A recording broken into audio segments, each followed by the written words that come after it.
Hey Waffle Gang, I do hope you're well. My name is Mark and today we're checking out some more relationship stories, and if you do love a Reddit story, why not consider hitting that like, subscribe, maybe that notification bell too. Let's crack on with today's first story, which comes from Pristine Librarian 31 from the True Off My Chest subreddit, and there is a couple of warnings on this story of grooming and verbal/physical abuse and mentions of murder and sexual assault as well. So if you do want to skip the story, please feel free to do so. Timestamps are down in the description, and let's crack on with it. This story is titled, I handed him divorce papers today over his Reddit account and a bag of chips. Obviously, it goes without saying, it wasn't just a bag of chips, but hot Cheetos were my breaking point. I couldn't take it anymore. I'd already had the terms of separation drawn up 6 months ago, when during a heated argument, he said, "We don't have kids, you should be thankful it's only me you clean up after." I kept hearing it in my head. Thankful for cleaning up behind a grown man 10 years older than me. He apologized the next day in detail and told me why what he said was wrong and that he doesn't believe it. But maybe it's just out of my character, but I don't think the things you say in those moments are just hurtful words. A little bit of truth in them. And then I found his Reddit account a few days ago. I accidentally saw the username when he showed me a screenshot. I tried, laughed my ass out, not really, not to memorize it, and it took me 2 days to get the courage to look. In between the comments on NSFW subreddits was complaints about me, and posts about me too. One post, he'd been ripped to shreds and told he was a piece of crap. Reading those comments made me realize I was nothing but a fucking idiot to think love can fix things. I was 20 when I met him and he was 35. I thought people were being dramatic or annoying about our age gap, because my single father who raised me didn't have an issue. But then I realized he was just the same type of fucking creep. It was almost like my father pre-groomed me to accept certain behaviors to make it easier for the other men in my life. I'm getting off topic, but I came home earlier today after a rough day at work and finding out my direct reporting manager had been K-worded by her husband, then walked in the door to see my lazy, filthy one. I told him what happened to her and I started to cry. He didn't console me. He said, "We don't know what made him do that. Let's wish both of them good luck and move on with our day." Wish her luck? The fucking dead lady. I tried to convince myself, he just didn't pay attention. That soothed me for about an hour until I was in the middle of making dinner and he complained that it was already 6:45 p.m. I told him he shouldn't be that hungry yet. He just ate half a bag of chips and left them on the table. So instead of A, helping me finish dinner, B, apologizing and waiting silently and patiently, C, finishing the bag of chips, or D, just laughing it off, he threw the bag of chips at me. 7 years together, all married, and he's never done anything that downright rude. Because low self-esteem aside, that's something that won't fly with me either way. The chips landed all over the floor. I had just mopped and swept. Whatever glare I gave him, it was enough to make him grab the broom in 30 seconds. It wasn't enough to at least make him check that it was all swept up and vacuumed after. So when I finished dinner and brought our plates to the dinner table, thinking, wow, I really spoil him. The entire time we've dated, I've always made his plates and brought them right to him. No one has ever done that for me. And I stepped on a chip. It didn't hurt or anything, but I screamed. Not sure why, I just couldn't take it anymore. So I ran to the home office and came back out with the papers and pen, put them in front of his dinner plate and walked out while he was yelling my name. I'm killing a burger and fries in my car right now and realizing I have to start all over. My life is done. My life for him is too. I hope I don't cave. I hope I don't let him convince me. I hope if I start to change my mind, I come back and read this post so I understand that this is not a heated decision. This is something I need to do if I ever want anything like a real fucking life. So in the comments, a Redditor says to OP, not to mention if he knows he can treat you however he wants, what's to stop him from doing exactly what your boss's husband did to her? OP says, this is all I could really think about. If dinner is late one day, will he hurt me? He's never actually hit me, but sometimes he makes that weird jump motion and balls up his fist during arguments. I just couldn't believe he had zero empathy for a woman who was hurt by someone she trusted and shared her life with. I saw her on Monday and never would have thought this could happen. Then OP replies to a comment with someone who went through a similar experience, and OP said, I'm genuinely so happy to hear things got better for you. It feels almost like, hopefully, future me writing to current me, especially regarding bodies. I didn't include it, but the reason the burger and fries were so rewarding is that he's always persuaded me not to eat it because I'd get fat and he wouldn't love me anymore. So even if I asked for a burger, he would order a grilled chicken sandwich or something. Thank you sincerely for your words. Seeing these and other comments from women who went through the same is helping me so much right now. And then another Redditor says, so proud of you for this. Leave and never look back. Moments like this are phoenix moments. Yes, this part is over, but a new life and journey has begun. I'm Just Truly Tired says on this one of the biggest red flags in the world is when you're telling a man a story about a woman being abused or killed and he just tries to justify the abuser. My ex was always trying to defend the worst people in the world. Andrew Tate, R. Kelly. I know there's a few I'm forgetting, but you get the point. Yeah, I'd be running too. Manuga says, I called off an engagement years ago. The tipping point that started me thinking about it was when we found out his brother-in-law was abusing my fiance's sister. My fiance took his brother-in-law's side. I couldn't believe he wouldn't take his sister's side. She was so nice and her husband was clearly abusing her. A few days later, my fiance got abusive with me and I left him. Best decision I ever made. I still worry about his sister sometimes though. Yeah, and that comment is totally true, and I hate picking on like certain points in the story, especially like this one that's full of red flags anyway. But when I was reading this story and OP quoted what he said and says, we don't know what made him do that, let's wish both of them luck and move on with our day.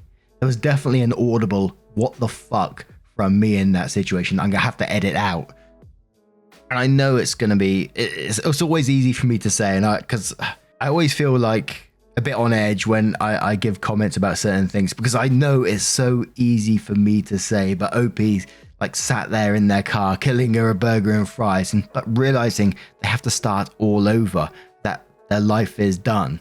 That's kind of painful to read. But that last comment in between things where someone said to OP that I'm so proud of you for this, leave and never look back, and that comment, moments like these are phoenix moments. Yes, this part of it is over, but a new life and journey has begun. As the alternative to this is staying with this person, which is no way to live your life. But a couple more comments, one from Lost Valkyrie who says, I think it takes a tremendous amount of insight to see the ways that your father unfortunately pre-groomed you to put up with men like your husband. But now that you've realized that and you understand what kind of situation you're in, you have all the power, strength and fortitude you need to kick the dead weight to the curb. You'll be amazed by how much cleaner your house is and how much is lifted off your shoulders once you are free. Chaotic Capricorn says your life is not over. You just closed the intro chapter. Get that slovenly miscreant out of your life. Excise him like the cancer he is. So effing proud of you. It wasn't here of the moment. You have been thinking on this for 6 months. This wasn't knee-jerk. This was responding to the jerk. Be safe. Separations are when men are more dangerous to their soon-to-be ex-partners. You can afford it. Even if it's your house, leave tonight. Call off from work tomorrow. Stay at a nice hotel. Make more decisions tomorrow. So then OP comes in with her update and says, okay, yeah, I wasn't expecting this sort of reaction. I didn't even log back on Reddit and see all of the replies. I was scrolling on TikTok and saw my own post on my FYP, which is really weird. The algorithm is algorithming a bit scary. I really do appreciate the support and kind messages. Don't appreciate the weird men using this as a time to hit on me and send me selfies when I'm obviously in a weak moment. Guess I'm a loser magnet or something.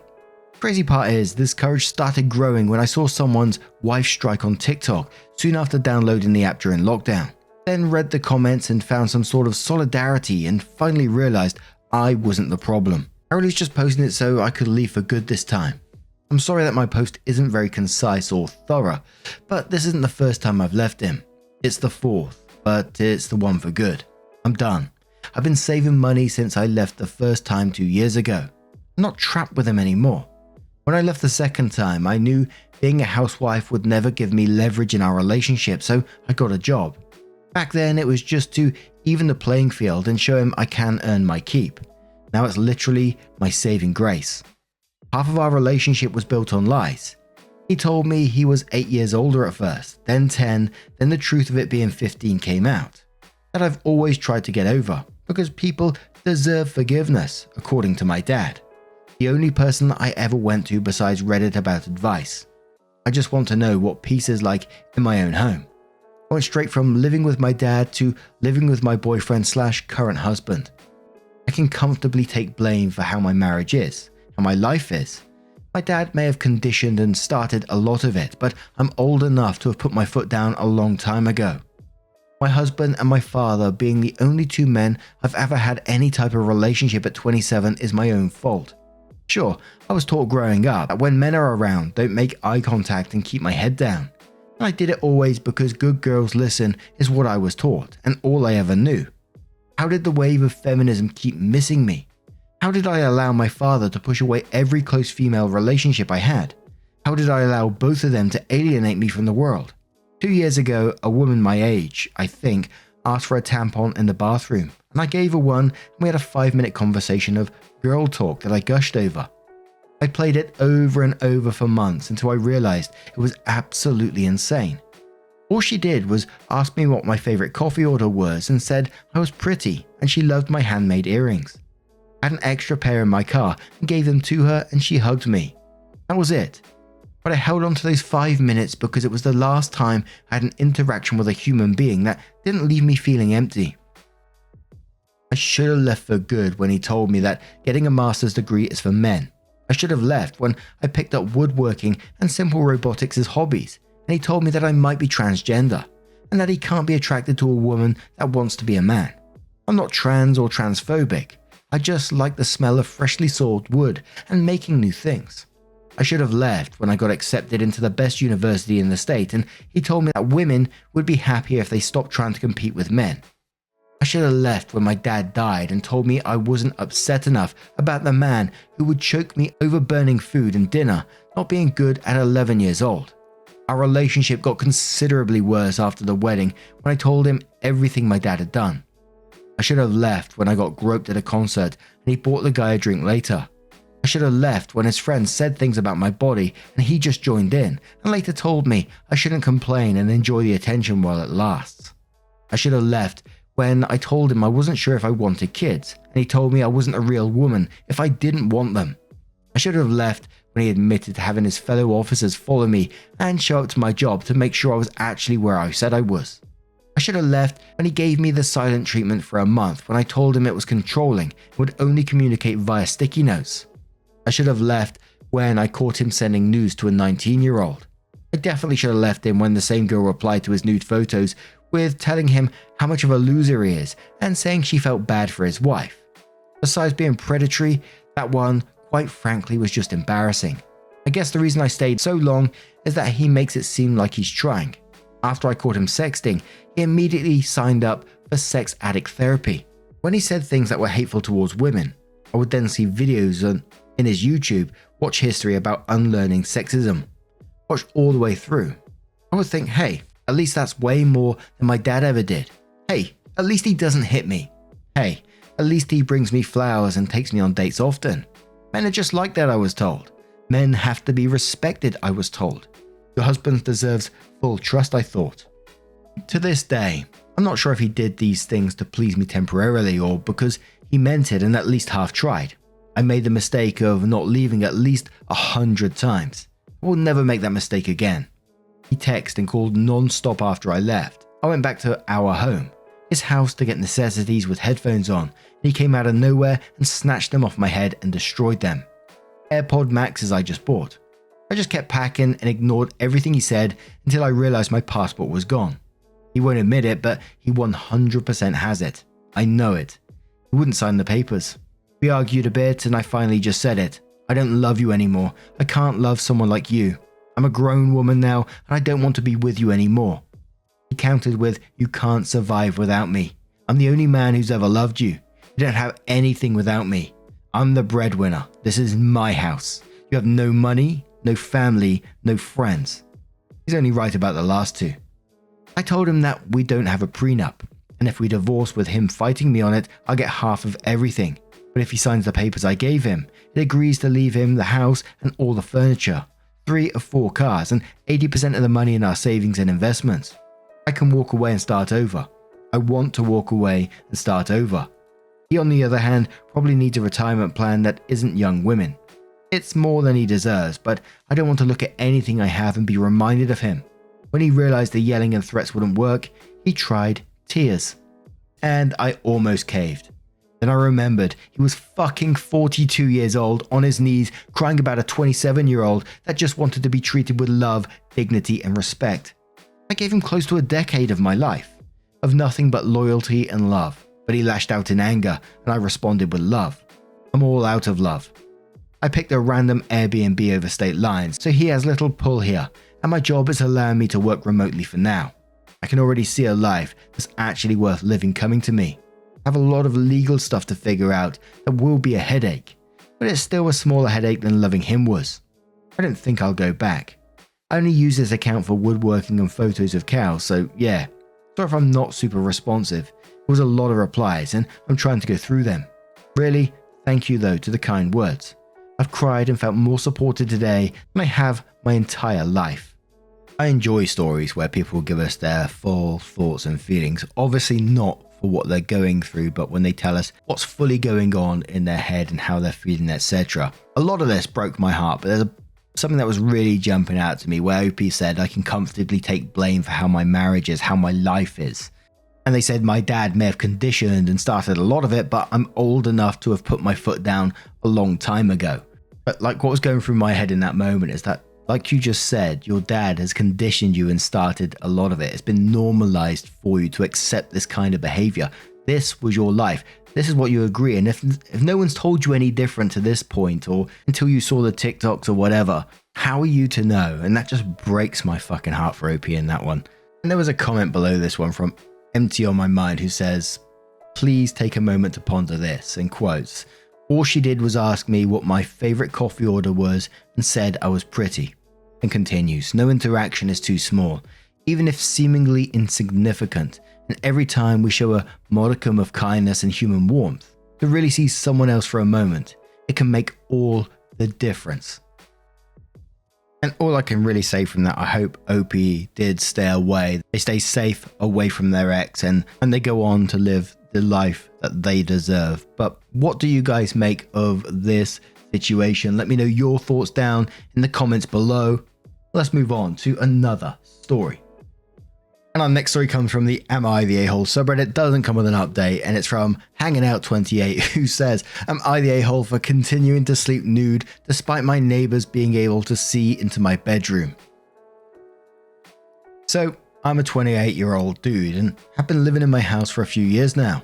One of the main reasons I chose this place was because my bedroom faced east, allowing me to wake up to the morning sunlight. Most mornings I wake up before my alarm goes off just because the sunlight coming through the window waking me up. There used to be a tree line that provided a natural barrier between my house and any potential neighbors. So I never saw the need for curtains or blinds, along with they're expensive as hell for the nice ones. Recently my neighborhood expanded and most of the tree line my bedroom was facing was cut down to build new houses. So boom, and there's a house was built right across from mine, and the window has a clear view into my bedroom. I've always been comfortable sleeping nude, and it wasn't an issue when there was no neighbors around. But not long after the people moved in, the father from the house came over to my house and pretty much told me to stop being nude in front of my windows, since his family can see inside my bedroom. He wasn't nice about it, but he wasn't mean either, just matter-of-factly, like he gave me an order and fully expected it to be done, like I was a kid or his employee. I was somewhat surprised but understood his concern. So I made an effort to be more mindful of my nudity when in view of the window. I stopped cleaning and making my bed before getting dressed. I'd hop out of bed, walk into my closet and at least put on shorts, then go about my morning chores. That being said, I still sleep nude, and I occasionally end up being visible to the neighbors for a brief moment after waking up. The father came over again, leading to an argument between us. I told him I was trying my best to be considerate, but there's only so much I can do. And that it's my house and I'm not changing my lifestyle because they moved in. He threatened to call the police and said I was being a menace to the neighborhood. Whatever the hell that means. So am I the arsehole for continuing to sleep nude even though my neighbors can see into my bedroom? Wild Ad says not the a-hole. Some commenters are suggesting OP should put blinds. If the neighbor is bothered, then they should put up blinds. Why is this a problem for OP to solve? Sleep Hole says no one's the a-hole here. But maybe you could get a window cling that obscures a clear view into your bedroom without sacrificing the natural light you enjoy and the fleshy freedom you love. Sodomy Clown replied to that one saying maybe a nice phallic-shaped window cling. Jay says everyone sucks here. While you have every right to be naked and do what you want in your own home, your neighbors, and particularly their children, also should not have to see you naked without their consent. Your neighbors could get blinds/curtains, but equally so could you. If price is an issue, you could get one of those privacy films that attaches to the window with static. You can cut them to size. Could be more expensive than some cheapy curtains, but will be cheaper than really nice blinds. Have some and love them. They let sunlight in without compromising my privacy. Random guy says, I don't get why people don't realize there are public indecency laws. If this person is in the US, you can be naked in your home when you have expectation of privacy. If you don't block view into your home using blind, you lose the expectation of privacy. And now you see in public view and under public indecency laws, i.e. you can't be full nude in public. Edit. I know it varies by jurisdiction. That's up to OP to check his own jurisdiction. And what you can do in yours doesn't mean he can do in his. And one more comment from Beep Blip Black Bloop who says, you're the a-hole. I'm sure you can solve this problem so you don't flash your neighbors. You act like there's no middle ground here when there clearly is. Sheer curtains, window film, etc. Now that was a cheeky little story to end there. Is that a pun? Let us know your thoughts down in the comments below. And just a huge thank you from the bottom of my heart for getting involved in today's stories. Your love, your support, your time always means the absolute world to me. So thank you so much for being involved, and hopefully we'll see you in the next one. Take care and much love.